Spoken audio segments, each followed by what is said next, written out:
Hi friends, welcome to Gurukulam Tailoring. நம்ம last வீடியோவில் வந்து இந்த ஷோல்டர் அட்டாச்மெண்ட்டும் இந்த கிராஸ் பீஸ் வச்சு தைக்கிற மெத்தடையும் பார்த்தோம். இப்போ இந்த ஸ்லீவ்ஸ் அட்டாச் பண்ணுறது எப்படிங்கிறது காமிச்சிட்டு அப்படியே இந்த டைட் ஃபிட்டிங் எப்படி அப்படிங்கிறதே உங்களுக்கு இந்த வீடியோவில் நான் காமிச்சிடுறேன். இப்போ இந்த ஸ்லீவ்ஸ் தைக்கிறது எப்படின்னு பார்த்துருவோம். ஃபஸ்ட்டு வந்து இந்த கீழே ஃபோல்ட் பண்ணி தைக்கணும். இப்போ நம்ம இதை விரிக்கிறதுக்கு முன்னாடியே ரைட் சைடு ராங் சைடாக ஃபஸ்ட்டு மென்ஷன் பண்ணிக்கணும், இல்லாட்டி ஒரே பக்கத்து கையை தைச்சிருவோம். இப்போ உள்ளே இருக்கிறது கெட்ட பகுதி, அதனால் இந்த ரெண்டு பக்கமும் நான் ராங் போட்டு வச்சுக்கிறேன். அதனால் இந்த இது ஃபஸ்ட்டு எடுத்துகிட்டு ஒரு இது முதல்ல தைப்போம். இப்போ இது ஹெம்மிங் பண்ண போகிறோன்றனால நான் மிஷினில் வந்து உங்களுக்கு ஒரு தையல் மட்டும் போட்டு வச்சுக்கிறேன். அதுக்கப்புறம் நீங்கள் வந்து அதை பிரிச்சுட்டு ப்ளவுஸ் இது பண்ணிக்கலாம். ஹெம் பண்ணிவிட்டு இதை பிரித்து வைக்கணும். இது ஃபோல்ட் பண்ணி தைக்கும் போது ஒரு பாயிண்ட் கீழே இறக்கி நம்ம தைக்கிறோம். காரணம் என்னென்னா, இந்த ஓரத்தில் நம்ம ஹெம்மிங் பண்ணிவிட்டு நம்ம பிரித்து விடும் போது அந்த தையல் இதில் இருந்ததுன்னா ஹெம்மிங்கை வந்து வெட்டி விட்டுரும், அத்து விட்டுரும். அதனால நம்ம கொஞ்சம் ஒரு பாயிண்ட்டு கீழேயே பண்ணோம்னா தான் ஹெம் பண்ணிவிட்டு இந்த தையலை நம்ம எடுத்து விட ஈஸியாக இருக்கும்.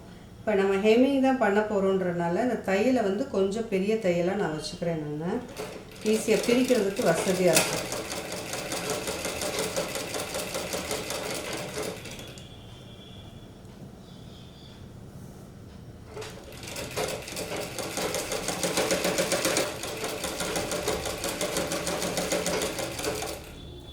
இப்போ அடுத்த ஸ்லீவ்ஸையும் அப்படியே கண்டினியூ பண்ணிக்கிறோம். இப்போ இதில் உள்ள ராங் சைடு இது தான், அதை வந்து அது பக்கமாக இதை மடிச்சுக்கிறோம்.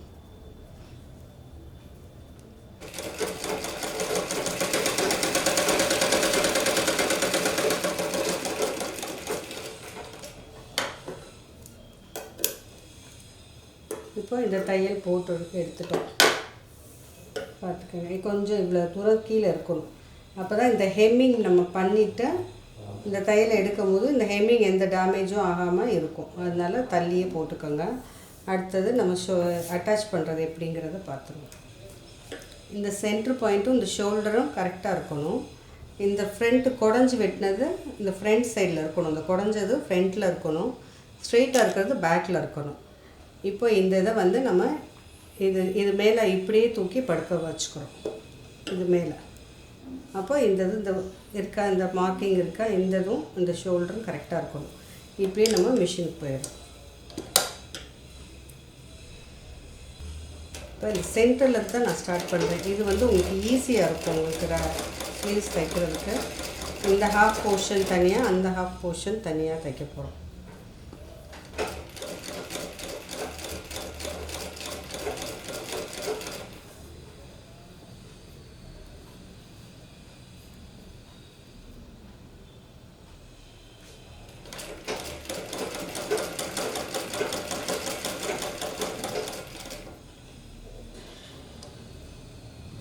கொஞ்சம் கம்மியாக இருக்கு இல்லையா, இந்த துணி லைட்டாக அப்படி நீங்கள் இழுத்தீங்கன்னா அதோட வந்து ஜாயிண்ட் ஆகிருக்கும்.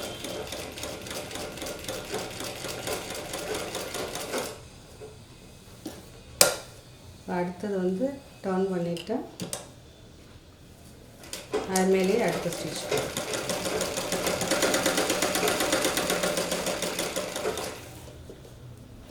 அப்படியே பேக் வந்து கண்டினியூ பண்ணிக்கிறேன்.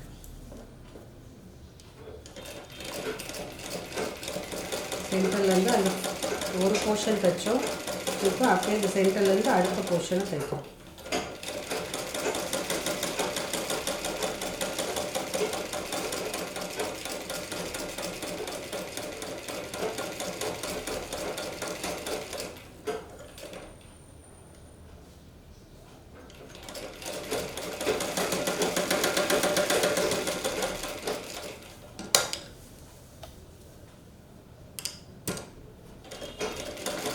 அப்படியே திருப்பி செகண்ட் ஸ்டிச் அப்படியே கண்டினியூ பண்ணிவிட்டேன்.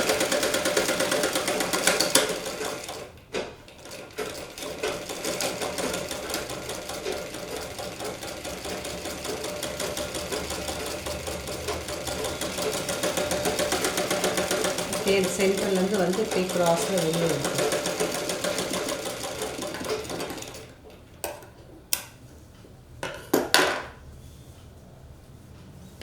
இப்போ நம்ம செகண்ட் ஸ்டிச் வரும்போது எங்கேயாவது நம்ம கூட குறைய பண்ணியிருக்கோம்னா அதை அப்படியே அட்ஜஸ்ட் பண்ணிகிட்டே வந்துட வேண்டியது தான்.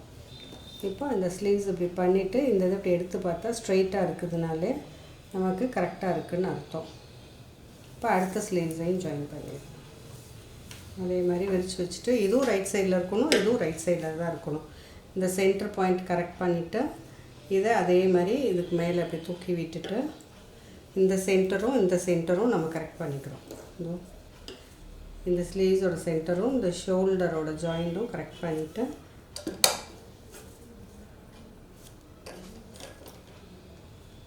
இப்போ இது நீங்கள் பண்ணும்போது அதே நேரத்தில் இந்த ஃபோல்டு வந்து இந்த பக்கம் பேக்கில் தானே நம்ம சொல்லியிருக்கோம், அதே மாதிரி இதுவும் பேக்கில் தான் இருக்கணும். சிலர் என்ன பண்ணிடுவாங்க கவனிக்காமல் இந்த பக்கம் டேர்ன் ஆகிருக்கும், நம்ம அப்படியே தைச்சிருவாங்க. அப்படி பண்ணிடக்கூடாது, இதையும் கவனிச்சுக்கணும். இங்கே எப்படி இருக்கோ அதே மாதிரி இது கீழ் நோக்கி தான் திரும்பி இருக்கணும், பேக்கில் தான் இருக்கணும்.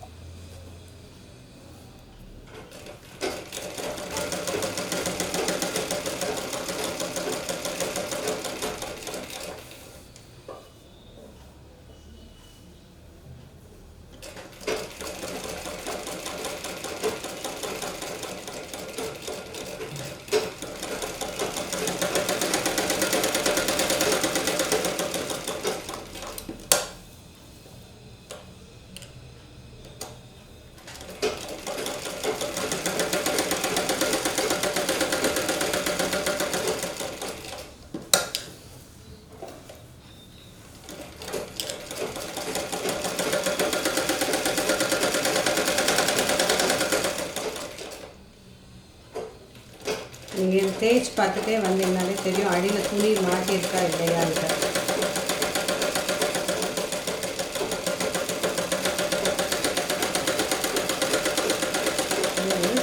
கொஞ்சம் தள்ளி வந்து அப்படியே வெளியே எடுத்துடலாம். இப்போ இதை பண்ணதுக்கப்புறம் சைட் நம்ம ஜாயின் பண்ண போகிறோம். சைட் பண்ணிவிட்டு அப்படியே பேக்கை வந்து பண்ணிக்கிறோம்.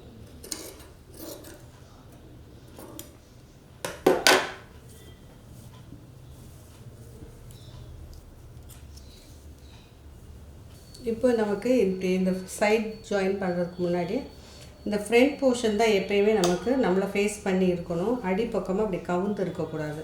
அதுக்கு முதல்ல கவனிச்சுக்கோங்க.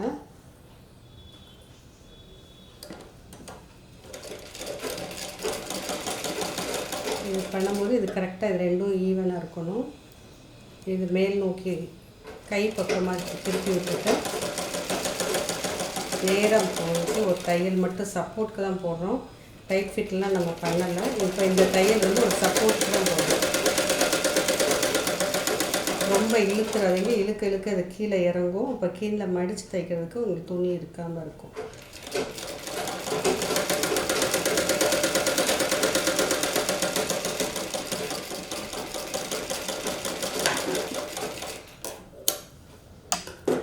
இது முதல்ல நம்ம மடிக்கலாம், அதனால் ஒன்றும் தப்பு கிடையாது. நான் வந்து இந்த மாதிரி மெத்தடில் பண்ணுறேன். இது உங்களுக்கு ஈஸியாக இருந்தால் இந்த மெத்தடை ஃபாலோ பண்ணிக்கோங்க. இப்போ அடுத்த சைடையும் நம்ம தைக்கிறோம். அதே மாதிரி ஃப்ரண்ட் போர்ஷன் நம்ம ஃபேஸ் பண்ணி தான் இருக்கணும்.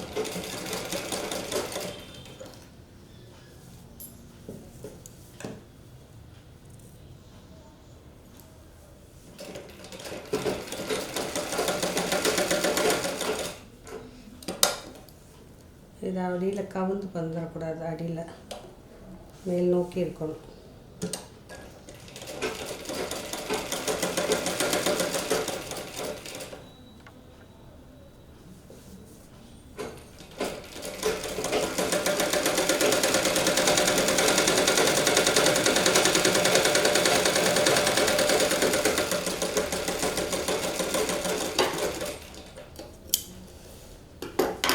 இந்த சைட் தையல் போட்டதுக்கப்புறம் தான் என்னோடய மெத்தட் படி நான் வந்து இது அதுக்கப்புறம் தான் இது ஃபோல்ட் பண்ணுவேன். ஏன்னா கொஞ்சம் கூட குறைய வரும், அப்போ அதுக்கு தகுந்த மாதிரி நம்ம அட்ஜஸ்ட் பண்ணலாம் அப்படின்னு சொல்லிவிட்டு நான் இந்த இது பண்ணுவேன்.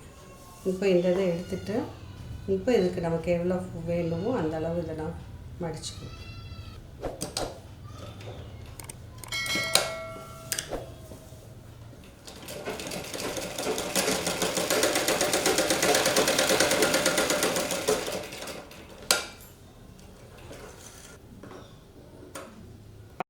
இந்த வீடியோவில் ஸ்லீவ்ஸ் எப்படி ஜாயின் பண்ணுறதுன்னு பார்த்துட்டோம். அடுத்த வீடியோவில் உங்களுக்கு டைட் ஃபிட் எப்படி பண்ணுறது அப்படிங்கிறத நான் சொல்லித்தரேன். இந்த வீடியோ உங்களுக்கு பிடிச்சிருந்தால் லைக் பண்ணுங்கள், ஷேர் பண்ணுங்கள், கமெண்ட் பண்ணுங்கள். அப்படியே மறக்காமல் சப்ஸ்கிரைப் பண்ணிடுங்க.